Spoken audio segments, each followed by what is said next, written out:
অষ্টম সপ্তাহের অ্যাসাইনমেন্ট আলোচনায় পড়াঘরের পক্ষ থেকে আমি হাবিবা সুলতানা তোমাদের সকলকে স্বাগতম জানাচ্ছি।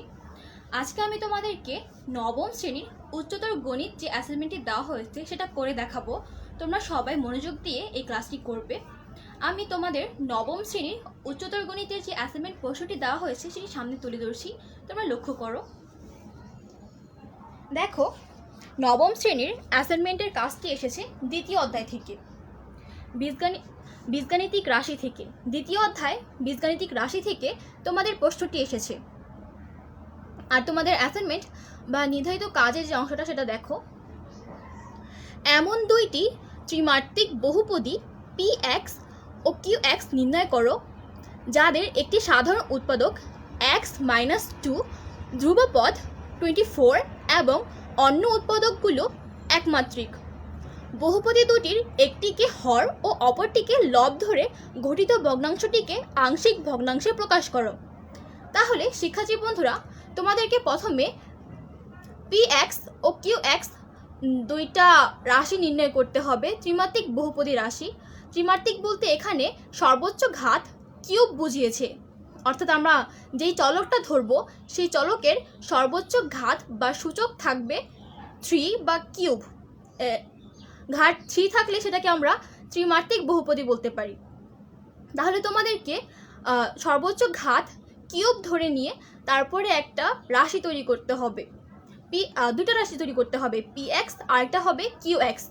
আর এই রাশি দুইটার সাধারণ উৎপাদক থাকবে x-2 আর ধ্রুবপদ, অর্থাৎ যে পদের কোনো চলক নেই সেটাকে আমরা ধ্রুবপদ হিসেবে চিনি। আর আমাদের উভয় ক্ষেত্রে ধ্রুবপদ থাকবে 24।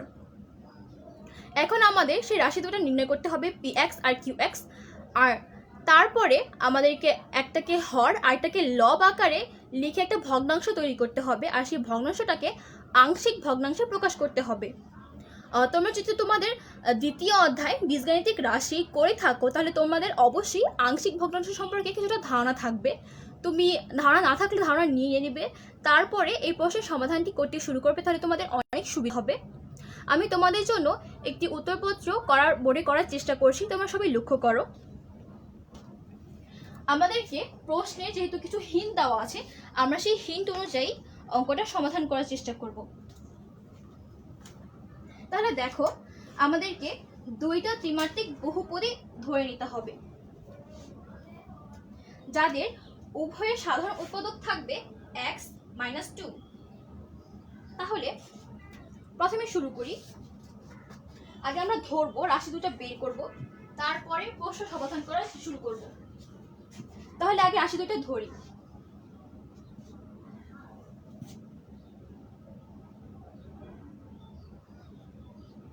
শিক্ষার্থী বন্ধুরা, তোমরা অবশ্যই আগে তোমাদের গণিত বইয়ের দ্বিতীয় অধ্যায় থেকে কিছুটা ধারণা নিয়ে নেবে, তাহলে তোমাদের করতে সুবিধা হবে। তাহলে দেখো,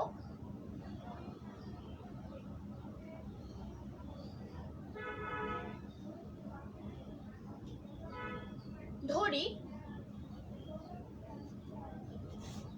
দুইটি ত্রিমাত্রিক বহুপদী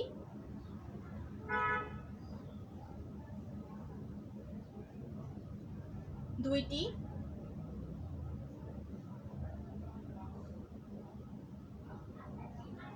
ত্রিমাত্রিক বহুপদী। এখানে যেহেতু আমাদের px আর qx ধরে করতে বলা হয়েছে, তাই আমরা px আর qx ই ধরব। ত্রিমাত্রিক বহুপদী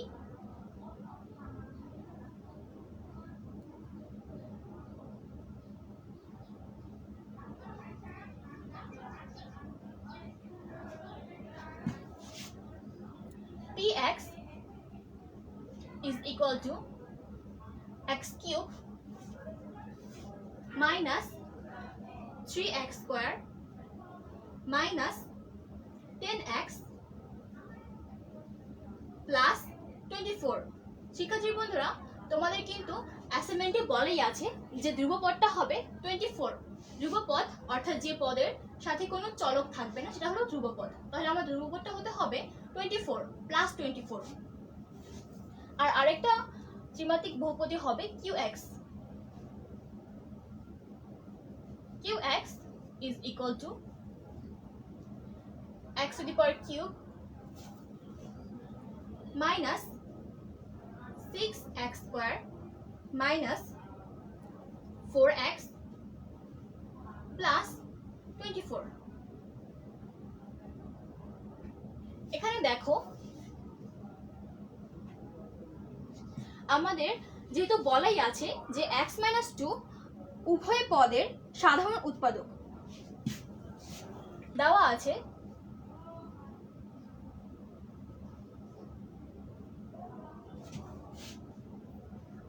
x মাইনাস 2 সাধারণ উৎপাদক।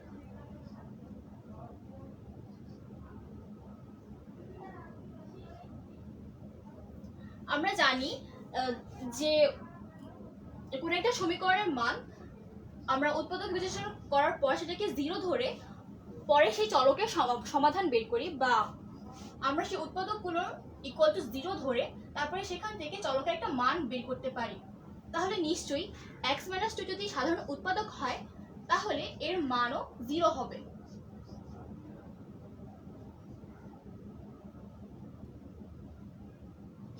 অতএব x minus 2 is equal to 0। বা এবার যদি আমরা এই মাইনাস 2টাকে সমান চিহ্নের বিপরীত পাশে নিয়ে যাই তাহলে এটা প্লাস 2 হয়ে যাবে।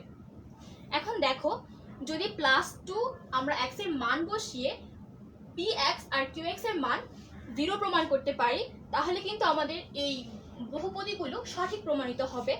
তারপরে আমরা এগুলো নিয়ে পরবর্তী কাজগুলো করতে পারবো।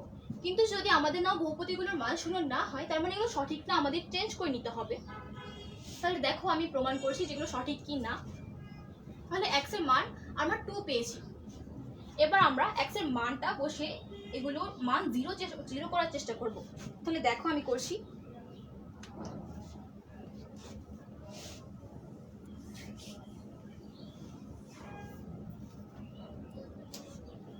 প্রথমে px x এর মান বসাবো। x এর মান আমরা 2 পেয়েছি, তাহলে 2 cube minus 3 into 2 square minus 10 into 2 plus 24। এখানে তুমি লিখতে পারো মান বসিয়ে।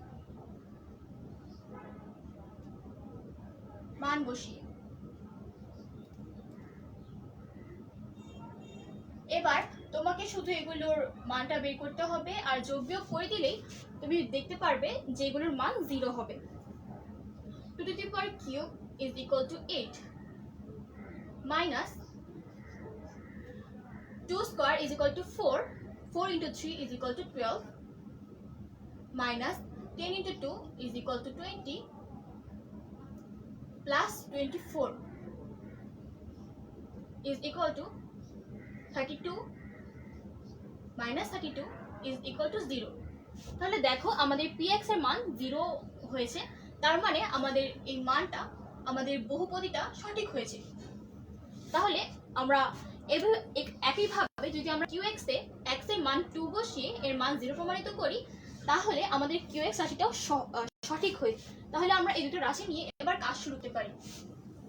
তাহলে দেখো প্রথমেই আমাদের এই px আর qx কে উৎপাদকে বিশ্লেষণ করতে হবে, তারপরেই আমরা এগুলোকে ভগ্নাংশে প্রকাশ করব আর শেষে আংশিক ভগ্নাংশে। তাহলে শুরু করছি। px দেখো x to the power cube minus 3x square minus 10x plus 24। এবার দেখো আমাদের বলা আছে সাধারণ উৎপাদক x minus 2। তাহলে যদি আমরা এটাকে x এর স্কয়ার সাথে গুণ করি তাহলে আমাদের ফলাফল আসে x cube minus 2x square. এবার মাইনাস 2x স্কয়ারকে মাইনাস 3x স্কয়ার বানাতে আমাদের আরেকটা মাইনাস x স্কয়ার লাগবে।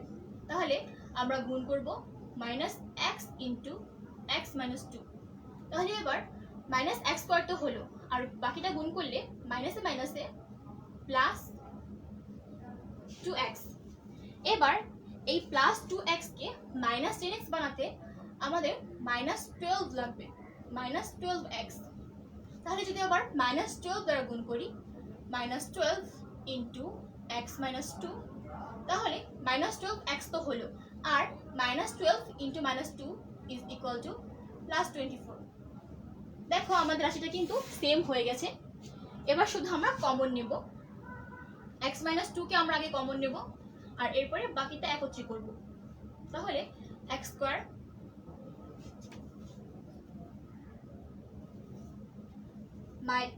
Minus x -12। তাহলে দেখো আমরা বাকিটা কমন নিলাম। এবার আমরা এইটুকুকে আবার বিশ্লেষণ করব উৎপাদকে। তাহলে দেখো কি হয়, 12 কে আমরা 3 আর 4 এ ভাগ করতে পারি। তাহলে দেখো করলে কি হয়, যেহেতু আমাদের চিহ্নটা মাইনাসের, তাই বড় সংখ্যার আগে আমরা মাইনাস লিখব। তাহলে 4x প্লাস 3x মাইনাস 12। তাহলে দেখো সমাধান করলে কি হয়, x কমন নিলে থাকে x - 4, আর এখানে প্লাস 3 কমন নিলে থাকে x - 4। এই সম্পূর্ণটা সেকেন্ড ব্র্যাকেট দিয়ে দেবে। এরপর থাকে x - 2 ইন্টু x - 4 আর ইন্টু x প্লাস 3। তাহলে দেখো শিক্ষার্থী বন্ধুরা, আমরা px কে সম্পূর্ণটা উৎপাদকে বিশ্লেষণ করে ফেলেছি। এবার আমরা একইভাবে qx কেও বিশ্লেষণ করব। তোমরা লক্ষ্য করো, নিয়মটা কিন্তু একই থাকবে, বাস মানগুলো চেঞ্জ হবে। তাহলে এবার qx x - 2 এর সাথে x স্কয়ার গুণ করলে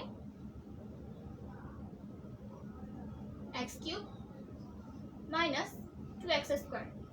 তাহলে -2x স্কয়ারকে -6x স্কয়ার বানাতে আমাদের -4x স্কয়ার লাগবে।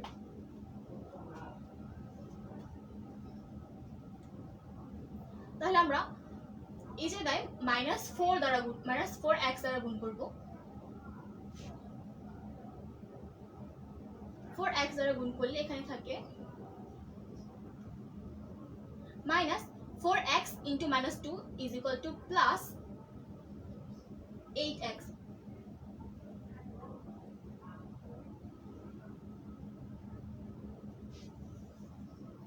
তাহলে এবার দেখো, এই মাইনাসে মাইনাসে প্লাস 8x হয়েছে। এবার এটাকে আমরা 4x বানাবো। 4x বানাতে হলে আমাদের -12x লাগবে, যেহেতু আমাদের 4 এর আগে মাইনাস আছে, তাই আমরা -12x নেব। তাহলে আমরা মাইনাস দ্বারা গুণ করব, -12 ইন্টু x - 2।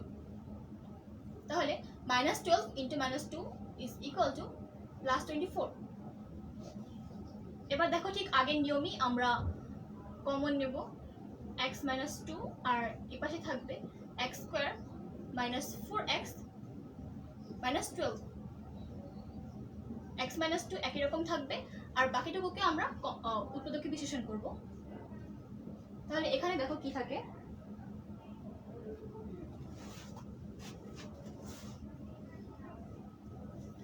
আমরা 6 আর 2 তে ভাঙাবো, -6x প্লাস 2x -12।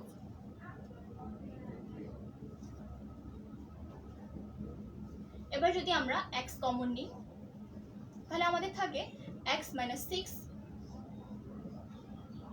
আর প্লাস 2 কমন নিলে থাকে x - 6।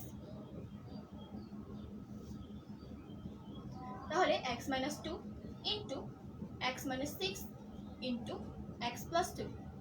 দেখো আমরা px আর qx কে উৎপাদকে বিশ্লেষণ করে ফেলেছি। এবার এগুলোকে আমরা ভগ্নাংশ আকারে লিখব। ভগ্নাংশ আকারে লিখে এরপরে আংশিক ভগ্নাংশ প্রকাশ করব। তাহলে দেখো আমি লিখছি,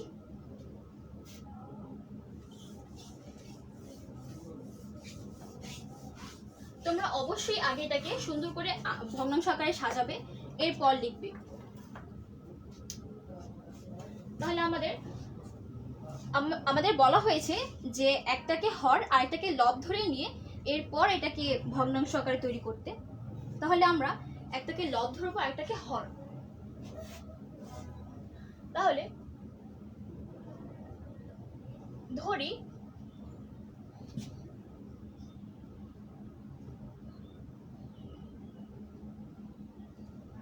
px কে যদি আমরা লব ধরি তাহলে qx হবে আমাদের হর। এবার আমরা মানগুলো বসিয়ে দেব। x minus 2, x minus 4 আর x plus 3 আমরা এর আগে উৎপাদক বিশ্লেষণ করে যেটা বের করেছি সেগুলি বসাবো। এবার নিচে qx এর মান x minus 2, x minus 6 into x plus 2। এখানে দেখো আমাদের x minus 2 আর x minus 2 যদি আমরা কাটটা দিই বা বাদ দিই তাহলে আমাদের থাকে শুধু x minus 4 into x minus 4 into x plus 3 আর নিচে x minus 6 into x plus 2। দেখো আমরা একটা ভগ্নাংশ পেয়েছি। এবার এটাকে আমাদের আংশিক ভগ্নাংশে প্রকাশ করতে হবে। তাহলে আমরা এটাকে এবার আংশিক ভগ্নাংশে প্রকাশ করব।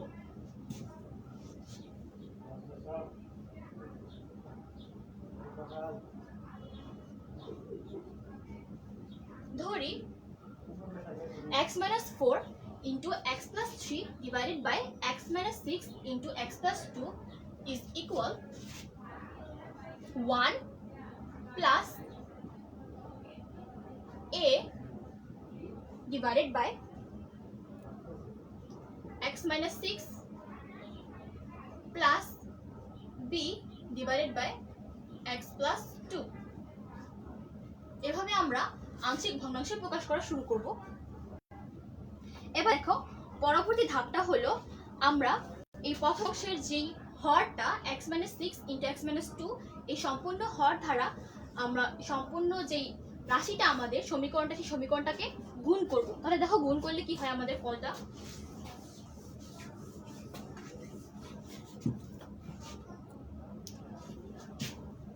তাহলে x minus 6 x minus 6 into x plus 2 দ্বারা আমরা গুণ করব। 2 দ্বারা গুণ করে পাই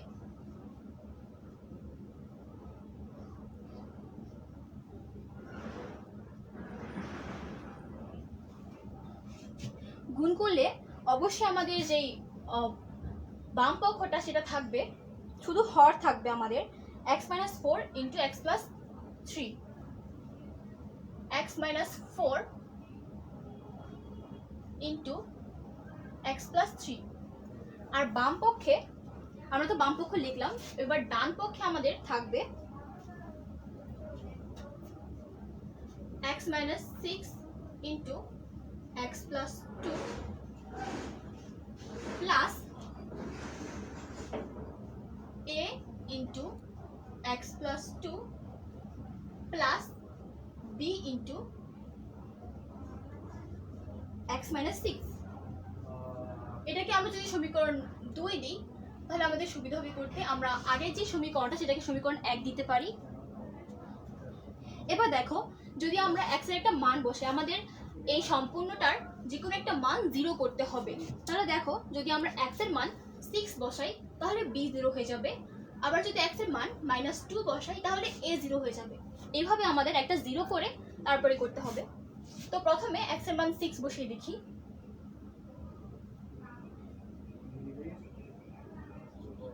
x equal to 6 বসিয়ে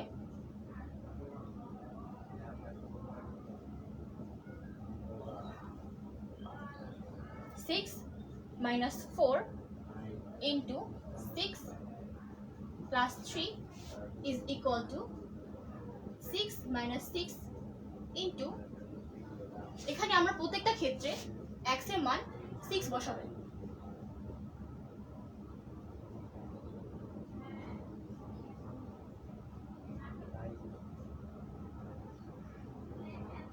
তাহলে দেখো আমাদের প্রথম টুকের মান 0 হয়ে যাবে আর বি এর মানও 0 হয়ে যাবে, তাহলে থাকবে শুধু এর মানটা। এখানে ডান পক্ষে আমাদের হবে 18 আর বাম পক্ষে আমাদের মানটা আসবে 8a। এবার যদি আমরা শুধু এর মান বের করতে চাই তাহলে a equal to 18 divided by 8 is equal to 9 divided by 4। তাহলে এটা হলো এর মান। এবার আমরা বি এর মান বসাবো। বি এর মান বসাতে আমরা x এর মান -2 বসাবো।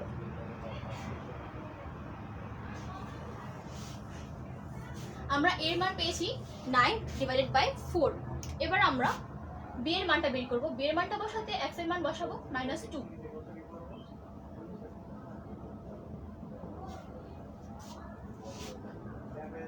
-2 -4 into -2 plus 3 is equal to -2 -6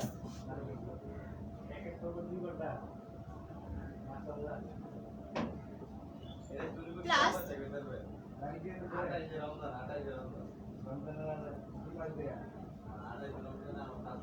b -2 -6। তাহলে এবার যদি আমরা ক্যালকুলেশন করি তাহলে আমাদের বাম পক্ষে থাকবে -6 আর ডান পক্ষে থাকবে -8b বা 6 আমরা উভয় পক্ষে থেকে মাইনাস বাদ দেব, তাহলে থাকবে 6 ইজ ইকুয়াল টু 8b। অতএব b equal to 8 by 6 is equal to 4 by 3। তাহলে দেখো শিক্ষার্থী বন্ধুরা, আমরা a আর b উভয়ের মান পেয়ে গেছি। এবার শুধু আমরা a আর b এর মানটা আমরা একটাও সমীকরণে বসাবো, যেটা একদম প্রথমে পেয়েছিলাম, যেখানে বসাবো।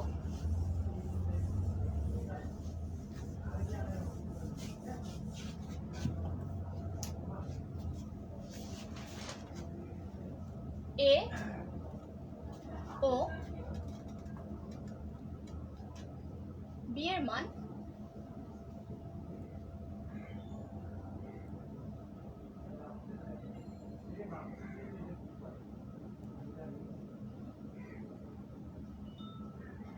বসে। তাহলে দেখো আমরা একদম সবার প্রথমে যে সমীকরণটা পেয়েছিলাম সেই সমীকরণে a আর b এর মানটা বসাবো। তাহলে দেখো আমাদের সমীকরণটা ঠিক এই ধরনের ছিল, x - 4 into x + 3 divided by x - 6 into x + 2 is equal to 1 plus a divided by x - 6 plus b divided by x + 2। তাহলে এখানে আমরা a আর b এর মানটা বসাবো। ইকুয়াল টু এর মান আমরা পেয়েছিলাম 9 ডিভাইডেড বাই 4 x - 6 আর b এর মান আমরা পেয়েছিলাম 3 ডিভাইডেড বাই 4। আমরা b এর মানটা পেয়েছিলাম 3 ডিভাইডেড বাই 4।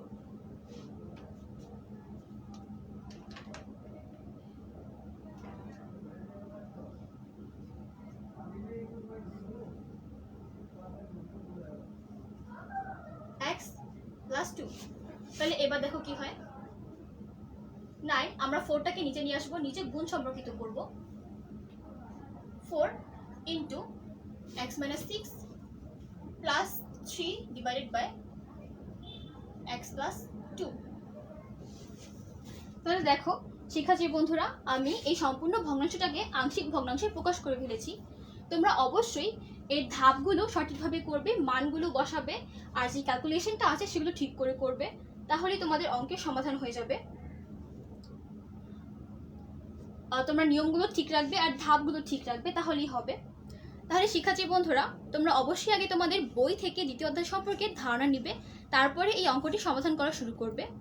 আমার আজকের আলোচনা এখানেই শেষ করছি। আল্লাহ হাফিজ।